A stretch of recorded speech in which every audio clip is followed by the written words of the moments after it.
আজকে বানাবো মিষ্টি আলুর বরফি। মিষ্টি আলুর বরফি বানানোর জন্য আমি 3টা মিষ্টি আলু নিয়েছি, পিস করে কেটে ওটাকে সেদ্ধ করে নিলাম। এবার ছুলে নেব ওটাকে।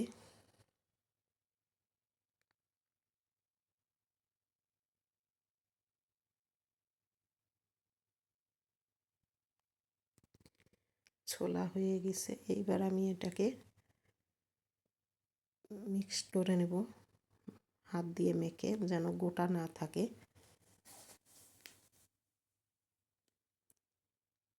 একটু একটু করে মাখায় নিব।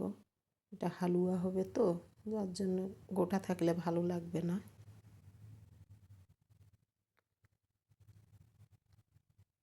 পুরোটা মাখা হয়ে গেছে।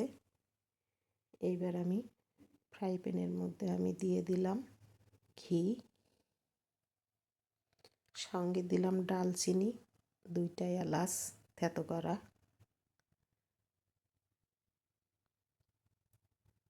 এইবার আমি দেব মিষ্টি আলুর সেদ্ধ মাখাটা।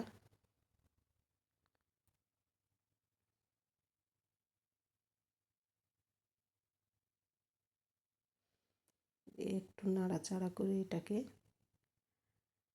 ভাজা মতো করে নেব।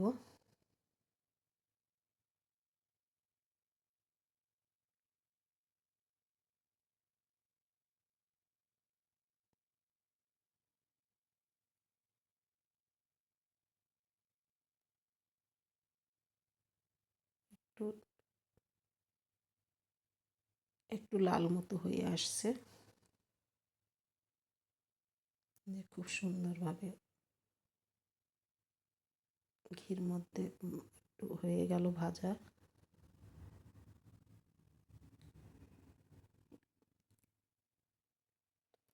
এবার আমি এর মধ্যে দিয়ে দেবো 1 কাপ দুধ।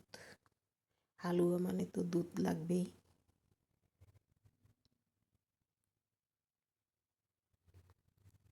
এবার দুধের মধ্যে এটা ভালো করে মিক্সার করে নেব।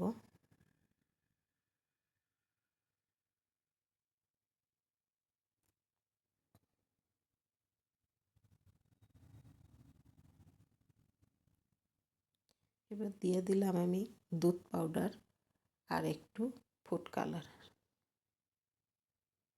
আপনারা চাইলে ফুড কালারটা নাও দিতে পারেন, আমি হালুয়া তো কালারের জন্য একটু দিলাম।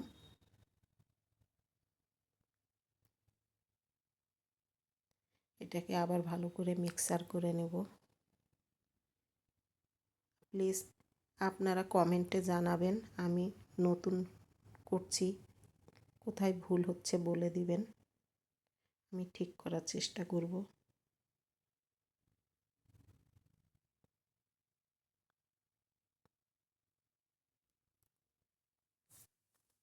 এইবার আমি দিয়ে দেব স্বাদ অনুযায়ী চিনি। আমি এখানে 2 চামচ দিয়েছি। এবার চিনিটা রস বের হওয়া পর্যন্ত নাড়াচাড়া করব। আর দুধটাও শুকিয়ে গেছে। এবার চিনির রসটা যেটুকু আছে এটাকে শুকনা করে নিতে হবে। ততক্ষণ আমি এটাকে নাড়াচাড়া করব এইভাবে।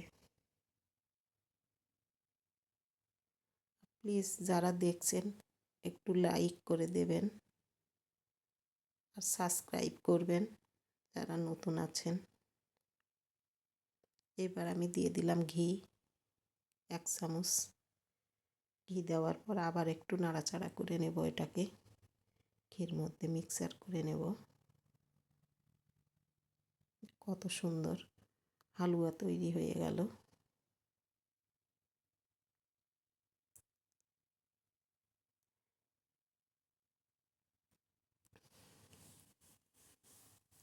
খুব সহজেই বানানো যায় এটা, আর খেতে খুব স্বাদ হয়। হালুয়া বরফি। এবার আমার এটা হয়ে গেছে। যখন আর ফ্রাই প্যানটার মধ্যে লাগবে না, গায়ে যে ঘি মাখা মাখা হয়ে গেছে, তখনই বুঝে নেবেন যে এটা হয়ে গেছে। সমস্তটা এক জায়গায় হয়ে আসছে। এবার আমি এটাকে তুলে নেব।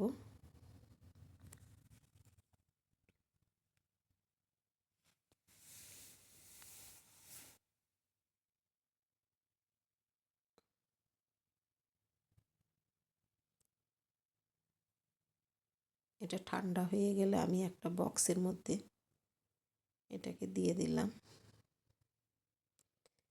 হালুয়া বরফি মতো করব, যার জন্য আমি এটা এখানে দিলাম।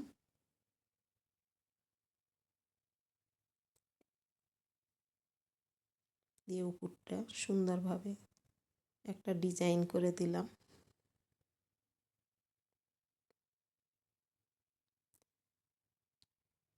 এইবার আমি ঠান্ডা হয়ে গেলে 1 ঘন্টা ফ্রিজে রাখার পর বরফি আকারে এটাকে কেটে নিয়েছি।